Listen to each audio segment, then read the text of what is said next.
Estou fazendo isso agora, que eu acho que facilita até o banco que você está fazendo, acho que até facilita para os alunos, tá? Então, a partir de hoje, a gente começou a fazer isso. De manhã, eu já fiz essa alteração, tá? Então, eu gravo a aula da Verilda, quando ela acaba, eu paro, aí quando eu começo a minha, eu começo a gravar de novo, tá? Gente, a gente vai falar de um acontecimento aqui na América do Sul, que ficou conhecido como a Guerra do Paraguai. Muitos dos nossos... às vezes chega para nós essa guerra que acontece durante o Segundo Império, né, na época de Dom Pedro II, onde nós temos, na realidade, eu defendo que não foi uma guerra, né? Porque uma guerra, você pode ter os dois lados na mesma proporção, nas mesmas condições. A Guerra do Paraguai ela se torna um massacre, na minha opinião, né? É um massacre ao povo paraguaio. Por quê? Porque se juntaram três países, Brasil, Argentina e Uruguai, contra o Paraguai. Tanto é que o fato do Paraguai hoje, para nós, ele é apresentado como um país, vamos dizer assim, de terceira categoria. Isso se deve muito ao que aconteceu na Guerra do Paraguai. Porque até então, o Paraguai, que era e é ainda uma república, apesar de que na época da guerra tinha um ditador lá, o Solano Lopes, um militar, ele era um país desenvolvido para a época, o Paraguai, só que o Paraguai ele não tinha uma coisa que faltava o Paraguai ele não tinha uma saída para o mar. O Paraguai é um país, vocês podem reparar que o Paraguai é um país que, na América do Sul, ele faz fronteira com o Brasil e com a Argentina. Ele não tem saída nenhuma para o mar, né? Como se ele estivesse dentro aí desse parte do território argentino. Essa região de Chaco, de Pântano do Paraguai. E como o Paraguai queria se desenvolver e vender sua mercadoria, já que o grande país da época, quem comandava as Américas na época, era a Inglaterra, né? A Inglaterra ela exerce um poderio econômico muito grande em cima de Brasil, em cima da Argentina, em cima do Uruguai. Então, para a Inglaterra, não era vantagem ela ter um país aqui na América que se desenvolvesse também. Então, por isso que ela apoia, inclusive, a Guerra do Paraguai. O Solano Lopes ele tenta fazer uma saída para o Paraguai através do Rio da Prata. Você já deve ter estudado em geografia onde fica o Rio da Prata, né? Fica no sul do Brasil. O Rio da Prata ele é formado pelo Rio Iguaçu, o Rio Paraná, essas bacias que formam o Rio da Prata. Hoje, onde tem Foz do Iguaçu, né? Foz do Iguaçu, onde tem lá as cachoeiras, as cataratas, tudo aquilo, essa bacia, né, hidrográfica que forma a Bacia da Prata, que era muito usada para você poder ter acesso ao mar, inclusive. Então, o que eu vou mostrar para vocês é um vídeo, e depois a gente discute ele um pouquinho. A aula vai ser hoje e na próxima semana, que eu vou concluir a nossa aula sobre Guerra do Paraguai. Eu vou mostrar para vocês um vídeo que passou no History Channel, né? Eu não vou passar, eu fiz um resumo dele, ele tinha quase 1 hora esse vídeo, eu reduzi para uns 20 minutos, mais ou menos, onde você tem a visão de vários historiadores, tanto brasileiros como argentinos, uruguaios e paraguaios, porque toda a guerra não tem só um lado, né? A guerra também, todo conflito também tem um outro lado. A história é assim, né? A história, você não tem só um lado da história, você também tem um outro para contar também. E ele vai dar para nós uma visão do que foi essa guerra do Paraguai. Essa guerra que, para o Brasil, deixou o Brasil endividado. O Brasil foi prometido aos negros que participassem da guerra que eles seriam libertados, e isso acaba não acontecendo. Quem foi para a guerra, quem foram os nossos soldados, já que a gente não tinha um exército formado, foram esses negros, que eram escravos, pessoas pobres, elas que foram mandadas para a guerra, porque os filhos dos fazendeiros não foram.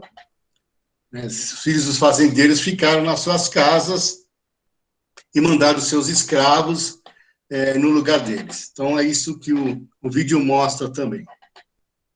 Tá legal? Algum comentário, gente? Então, é um vídeo de mais ou menos uns 15, 20 minutos. Tá? Não, professor. Um vídeo bem legal. Se a gente tivesse presencial, eu ia passar ele inteiro, inclusive, para vocês. Então, vamos lá. Tem algumas cenas fortes, mas como toda a guerra, tá?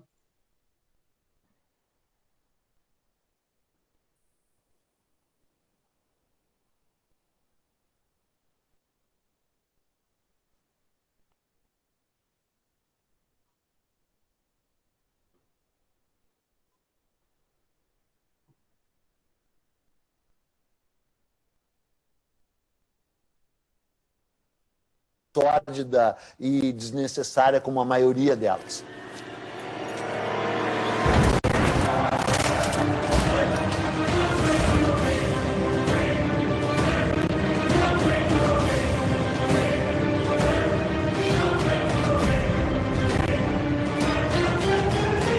Uma guerra, a primeira vítima é a verdade.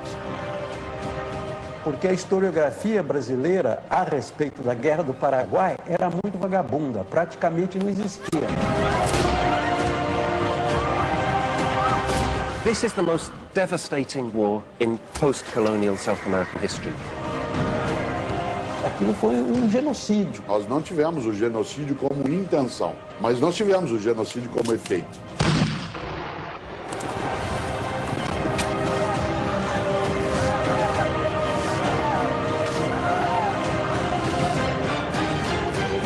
História é escolha.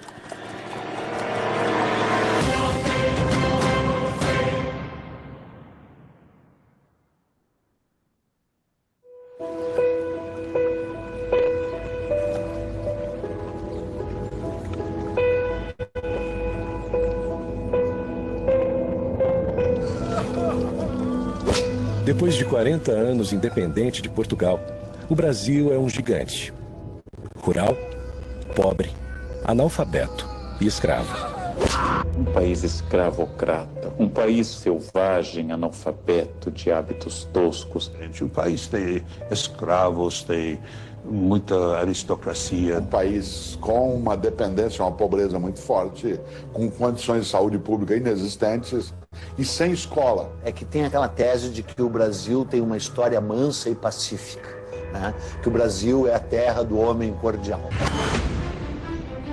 Em 1864, o Brasil é uma monarquia controlada por um homem de 38 anos, que está no trono desde os 14.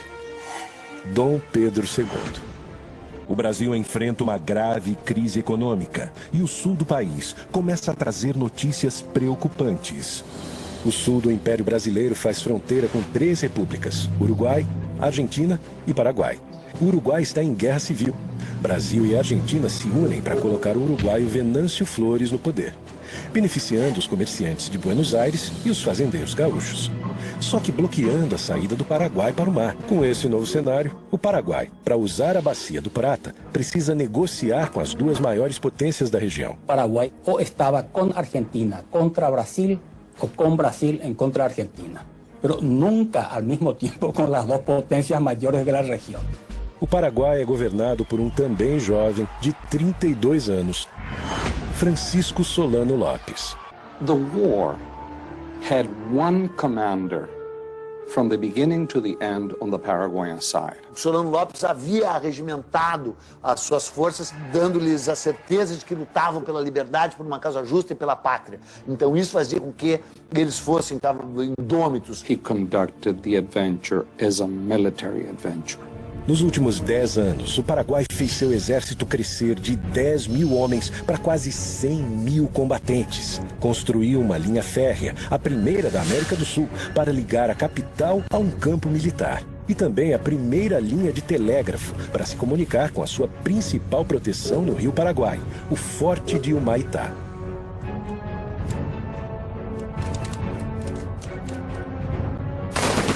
Porque tuvo todo el poder en sus manos e não midiu exatamente suas limitações. Antes de atacar, Solano Lopes tenta conversar com o Brasil, mas Dom Pedro II não responde à carta que Solano Lopes envia. That is when Paraguay is forced to take action. Pela primeira vez em sua história independente, o Brasil tem seu território invadido. Através do Rio Paraguai, os soldados invadem Corumbá, no Mato Grosso. O exército paraguaio avança.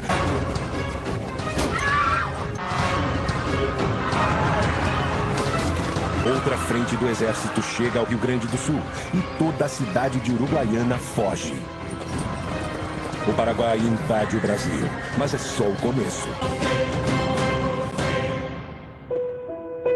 Pressionado pelas tensões políticas do Rio da Prata, Solano Lopes está em guerra com o Brasil. Manda seu exército tomar o sul do Mato Grosso, região que quer anexar ao território paraguaio, e o Rio Grande do Sul, para chegar até o Uruguai. Assim, ele tem mais força para negociar com Dom Pedro II e restabelecer a sua saída para o mar. Só que Dom Pedro II não se rende e, em vez de negociar com Lopes, procura Bartolomeu Mitre, presidente da Argentina, e Venâncio Flores, presidente que colocou no poder no Uruguai, e forma, em 1º de maio de 1865, a Tríplice Aliança entre Brasil, Argentina e Uruguai. 11 de junho de 1865, Corrientes, Argentina. Começa a maior batalha naval da história da América do Sul. A formação dos estados na região da Bacia do Prata é a grande causa da Guerra do Paraguai. A Bacia do Prata é constituída pelas águas dos rios Paraguai, do gigante Rio Paraná, que vem do Brasil, e do rio Uruguai. O grande problema de Solano Lopes nesse momento é que os navios brasileiros comandados pelo almirante Barroso bloqueiam sua saída para o mar, o que causará a morte econômica do Paraguai.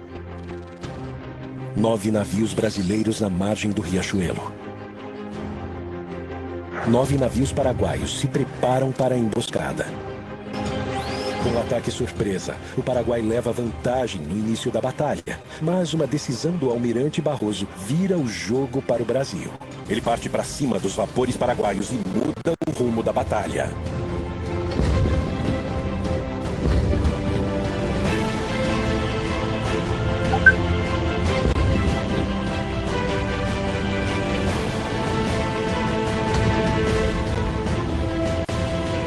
O Brasil vence e mantém o controle da Bacia do Prata. Anos depois, Dom Pedro II manda produzir um quadro épico sobre a batalha. E embora o quadro seja maravilhoso, ele cheira mofo historiograficamente falando, né? Não foi assim que as coisas se passaram ali. Toda a história é fabricada. O Dom Pedro espertamente tentou fabricar a história brasileira, a sua versão oficial, que a gente continua acreditando até hoje, né? Saldo da Batalha do Riachuelo. O Paraguai tem 4 navios e 6 chatas afundadas e cerca de 300 mortos em combate. O Brasil tem 1 navio afundado e perde 100 homens. Os aliados mantêm o controle na Bacia do Prata e Solano está acuado em seu território. Solano começa a perder o controle da situação. A Tríplice Aliança se fortalece. Quem vai invadir o Paraguai agora é o Brasil. Para completar o exército brasileiro, Dom Pedro II cria a campanha Voluntários da Pátria, homens que se alistam para lutar no Paraguai. Então, além de tudo, é uma guerra lutada por ex-escravos, escravos libertos, indígenas e voluntários da pátria, né? Porque voluntários da pátria é uma piada sensacional, né? O próprio imperador se nomeia voluntário da pátria número 1. Muitos desses voluntários da pátria não eram exatamente voluntários, vinham agrilhoados, né? Vinham presos e aí eram apresentados como voluntários da pátria. Muitos dos cativos eram vendidos para substituir o branco que não queria ir lutar. Quer dizer, no momento que você pudesse comprar um escravo que fosse lutar no seu lugar, estava bem representado. 16 de abril de 1866. Com uma grande maioria de brasileiros, o exército aliado pisa em território paraguaio. O Brasil, sem sofrer resistência, monta seu acampamento militar.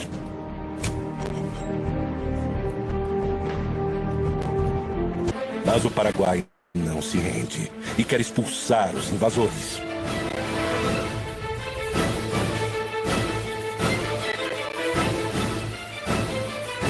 E é nesse momento que o Paraguai começa a montar sua emboscada. Está almoçando ali com os chefes o general Osório. A tropa que está mais na frente começa a debandar, começa a correr para trás para conseguir algum apoio e aí tem a matança.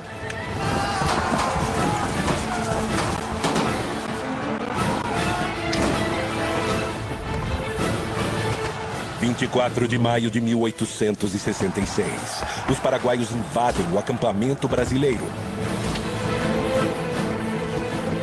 E tem início a maior batalha da Guerra do Paraguai, a Batalha de Tuiuti.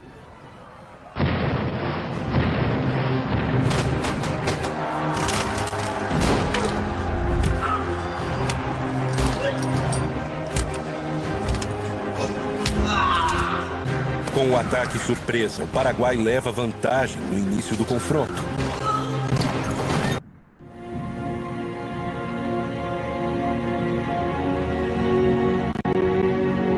Como resultado da Batalha do Tuiuti, o Paraguai perde 13 mil homens, o melhor de seu exército. Os aliados, juntos, perderam 4 mil homens. Setembro de 1866. O Brasil continua acampado em Tuiuti e o Paraguai se protegendo no quadrilátero em volta da fortaleza de Humaitá. 2 anos de guerra.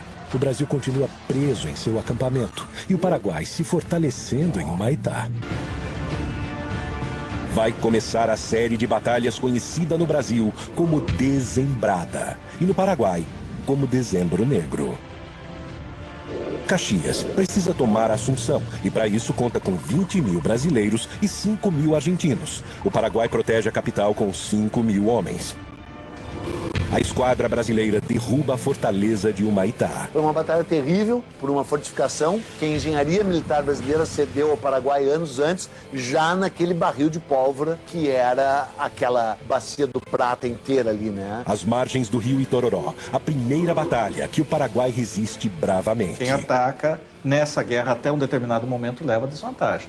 Porque o terreno não era favorável ao ataque, era favorável à defesa. 5 dias depois, Caxias avança sobre o rio Havaí, numa batalha épica, retratada posteriormente por Pedro Américo. Por fim, em Lomas Valentinas, Caxias destrói o que resta do exército paraguaio. Depois de um tempo, virou a guerra do Brasil contra o Paraguai. E o Brasil a manteve deliberadamente. 1º de janeiro de 1869. Caxias toma a capital Assunção.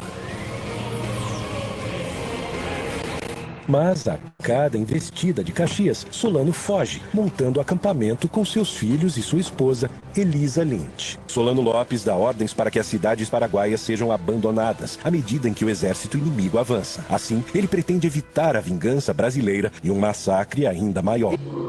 Janeiro de 1869. Com a capital tomada, o Paraguai não representa mais perigo aos aliados da região do Prata. E para Caxias, é o fim da guerra. Mas Dom Pedro II está obcecado atrás de Solano Lopes. From that point on, it was a war of vengeance against o Mariscal López. Sem Caxias, o comando vai para o seu genro, o francês Conde de. Nesse conflito, ficou claro o quão violento e eventualmente sanguinário até o Brasil pode ser. Enquanto continua sua fuga, Solano Lopes usa o que sobrou da população para retardar o avanço brasileiro. Cumprindo ordens de Solano, o general Cabaleiro comanda crianças para lutar com o exército inimigo. Teve um grau de crueldade e violência do exército brasileiro, né, desmedido. 16 de agosto de 1869, a última grande batalha da Guerra do Paraguai. A Batalha de Acosta New. 4.000 homens do exército brasileiro massacraram cerca de 200 mulheres e crianças. Então, quando a tropa chega em cima, é uma tropa que está lutando há 4 anos e meio. Chega sobre essas pessoas, não dá tempo de saber se era criança ou não, e quando sabe que é criança, já está envolvido e aí é a matança. En la guerra se aplicó una crueldad inútil para niños indefensos y además de indefensos, absolutamente desnutridos, casi en estado de inanición. Quem envia crianças para uma guerra contra soldados profissionais, o que pode ocorrer? Agora, no momento em que ele está ali, ou a tropa de infantaria chega e olha e vê uma criança que não tem condições de erguer um rifle, também não deveria atirar. O Solano colocou crianças na linha de frente para retardar o avanço brasileiro. O Conde D avançou sobre crianças, matou mulheres, matou velhos. En realidad los niños no fueron a la guerra vino hasta los niños.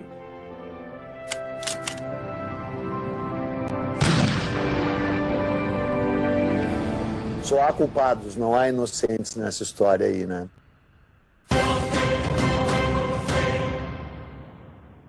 O Brasil queria garantir a sua navegação nos rios do Prata. E o Paraguai também. Essa região sempre foi uma região conflagrada. O Solano Lopes desempenhou o papel do fósforo aceso no barril de pólvora. Solano Lopes invadiu e saqueou cidades brasileiras. Dom Pedro II quis se vingar.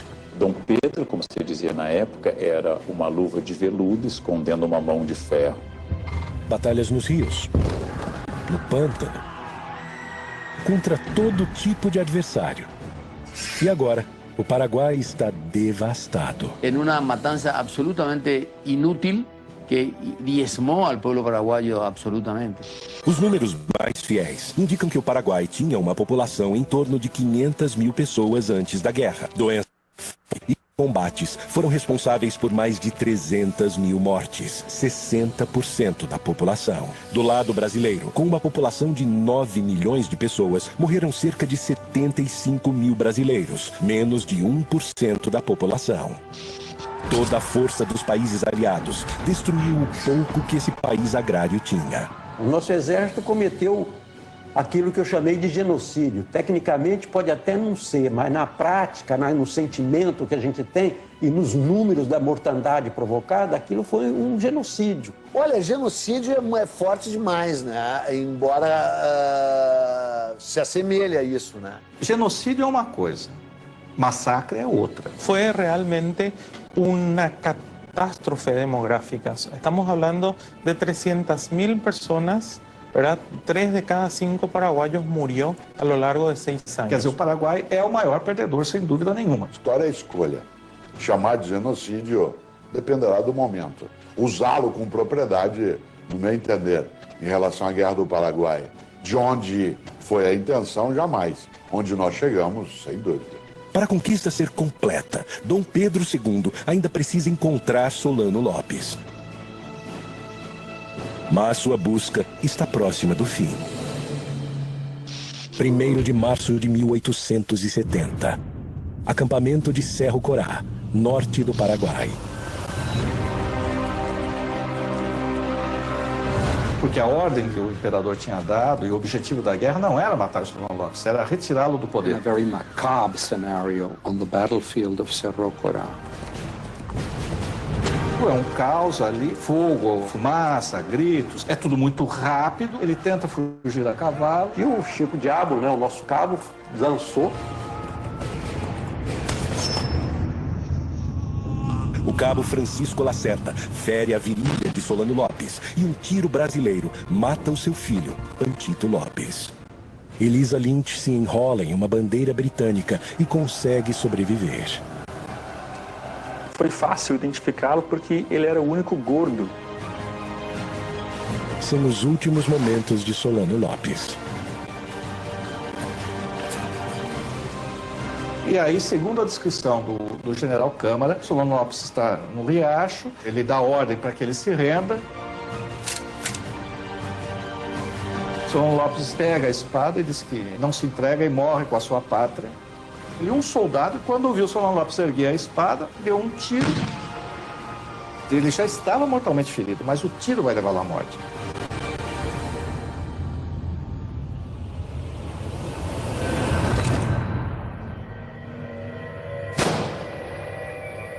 Um verdadeiro patriota leva a sua pátria ao fim. Faltava perguntar se a pátria queria morrer com ele. E chega ao fim a Guerra do Paraguai. Dom Pedro II não saiu vitorioso. Afundou o Brasil em dívidas com bancos europeus e ainda fortaleceu o exército brasileiro, que na década seguinte, liderado por ilustres participantes da Guerra do Paraguai, transformaria o país em uma república, tomando o poder do imperador. Francisco Solano Lopes, odiado pelos paraguaios nos anos pós-guerra, passa por um tratamento de imagem no século XX. E hoje é o grande herói nacional, enterrado em um panteão dos heróis em Assunção. Lo que hicieron con Paraguay fue transformarlo en un país más pobre, más destruido, digamos, lo liquidaron a Paraguay. Todos perdieron finalmente, todos calcularon mal. It's time to be honest with our past and sincere with our own history. Es un golpe muy serio para la monarquía brasilera, que reveló una gran ineficacia en el manejo militar. The responsibility rests with successive Brazilian governments. É uma página sórdida da história do Exército Brasileiro. Não foi uma guerra em defesa da liberdade, não foi uma guerra para salvar a honra do Brasil. Os nossos soldados não foram heróis. Brasil, Argentina, Uruguai e Paraguai resolveram com ódio e sangue inocente suas questões econômicas. Será que o tempo foi capaz de apagar todas as marcas?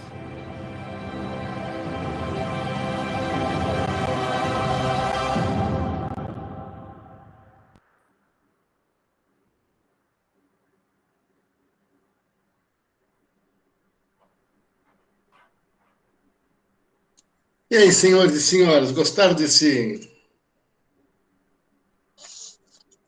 vídeo aí? Sim, professor. Sim. Ele tem mais de 1 hora, se vocês puderem procurar ele no YouTube, porque ele conta a história também da mulher do Solano Lopes, que ela era uma prostituta, né? Então, falavam que ela era prostituta, só que não era. Tem uma série de fatores aí que o pessoal conta também, com mais detalhes depois, né?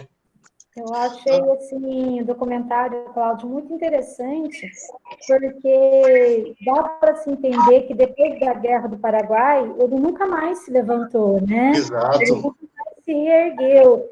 E o mais interessante aí para o aluno, um documentário maravilhoso, eu adorei, eu que dou aula de história também amei, né?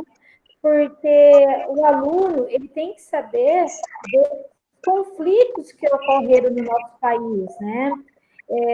Geralmente, quando vocês vão estudar com o professor, Geralmente, um país que envolve em guerra, lugares que foram mortos muitos soldados, sempre a gente vê uma cruz, né, afastada, né, o conflito entre Minas e São Paulo, lá em Minas tem muitas cruzes, né, nos caminhos.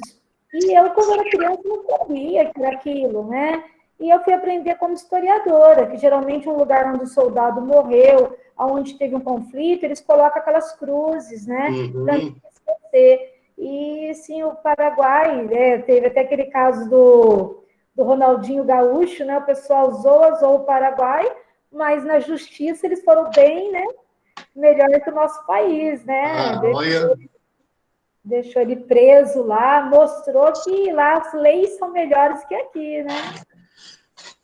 E vocês viram, e por que eu falo que aconteceu, para mim aquilo foi um massacre, nessa guerra foi um massacre, porque, ó, eles até falam, morreram, a população do país, que é de 500 mil pessoas, 300 mil morreram, ou seja, de cada 5 pessoas, 3 morreram na Guerra do Paraguai, né? O contingente de homens do país foi quase que exterminado, né? Só ficou mulher, criança e velho. E mesmo assim, o Solano Lopes manda essa molecada para a guerra, e são jovens da idade de vocês, que estão indo para a guerra, ou até mais novos, né, para ir lutar contra o exército. Por quê? Porque ele não tinha mais homens para lutar, né? Então ele é obrigado a pegar as crianças para defender o país, né? Para defender a ele, na realidade, nem era mais o país, porque o país já estava perdido. E vocês veem a grande diferença, né, entre o militar e aquele que não é militar, pegando o Duque de Caxias, né, que é o patrono do exército brasileiro, no momento que ele, e o Duque de Caxias, a gente já até discutiu sobre ele, né, que era o Barão de Caxias, ele esteve em guerras, nas revoltas regenciais lá no norte, ele teve na Guerra dos Farrapos, ou seja, é um militar que foi pelo país inteiro, apaziguando e vencendo batalhas. Por isso que ele é chamado para a Guerra do Paraguai, para organizar o exército brasileiro, que está uma bagunça.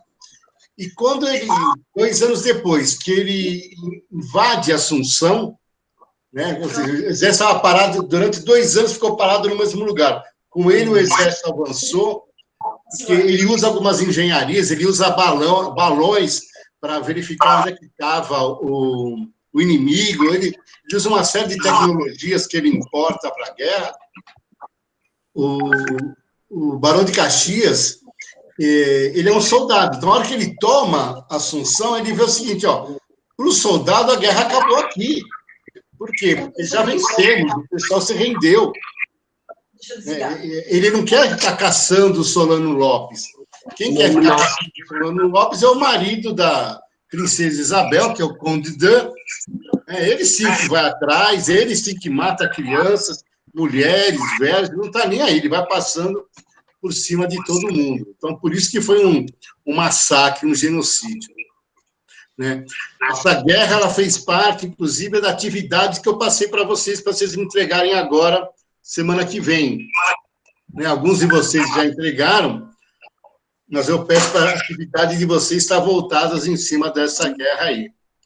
Então, para nós conhecermos esse nosso Brasil Império, né? Principalmente esse nosso segundo império, é ele que nesses momentos que a gente desmistifica, né, essas grandes imagens, né, de Dom Pedro, da princesa Isabel, do marido dela, né? Na guerra não tem todos estão envolvidos, todos querem só exterminar, na realidade, o oponente, né? Então, por isso que a Guerra do Paraguai foi uma guerra que, na minha opinião, é totalmente desigual. Dúvidas, crianças? Fala, Miguel, você que está com o microfone aberto todo o tempo, Miguel. Eu desativando aqui, você ligando aí. Não estou com dúvida, não. Crianças, vamos lá. Professor, o que é genocídio mesmo? Genocídio é quando você faz um massacre a uma população, você está extinguindo praticamente essa população, isso é um genocídio. Você mata praticamente todo mundo, né? Homens, mulheres e crianças, indistintamente. Isso que é um genocídio. Né? Você eliminar esse pessoal. A gente vai estudar no próximo bimestre a partilha da África. A gente vai ver como é que foi o tratamento que os europeus deram aos negros africanos. A gente vai ver que em muitos lugares ocorreram genocídios, né? Que o pessoal estava matando todo mundo.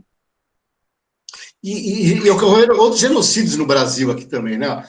Eu diria que o que está acontecendo agora com os índios lá na Amazônia, na pandemia, é um genocídio, né? Porque o governo federal não faz nada para impedir que garimpeiros, madeireiros invadam as terras indígenas lá na Amazônia e levem doenças para esses índios. Então, está acontecendo um massacre, outro massacre ao povo indígena, né? O primeiro aconteceu quando Cabral pisou aqui. A gente costuma dizer muito que o Brasil foi descoberto. Não, o Brasil foi invadido, não foi descoberto, não.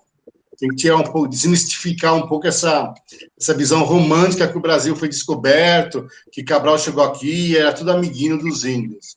Não, chegou aqui e uma semana depois, ou 15 dias depois, já começou a caçarem índios, né? Trouxeram um monte de doenças, uma população de 5 milhões caiu para quase 300 mil pessoas.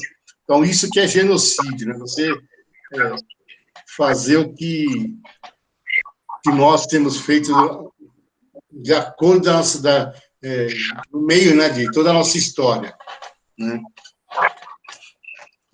As dúvidas, crianças? Hoje vocês não têm aula mesmo com o Alexandre, né, que ele já mandou mensagem, porque está sem internet. Então, podemos nos prolongar mais um pouquinho, se vocês assim o quiserem. Tudo bem, gente? Vou fazer aqui a chamada, depois eu passo para você. Tá, Verilda? Depois você me passa? Para você, eu passo depois. Tá bom. Só mais um minutinho. Deixa eu parar de gravar aqui. Obrigado, vamos parar de gravar. Obrigado, pessoal.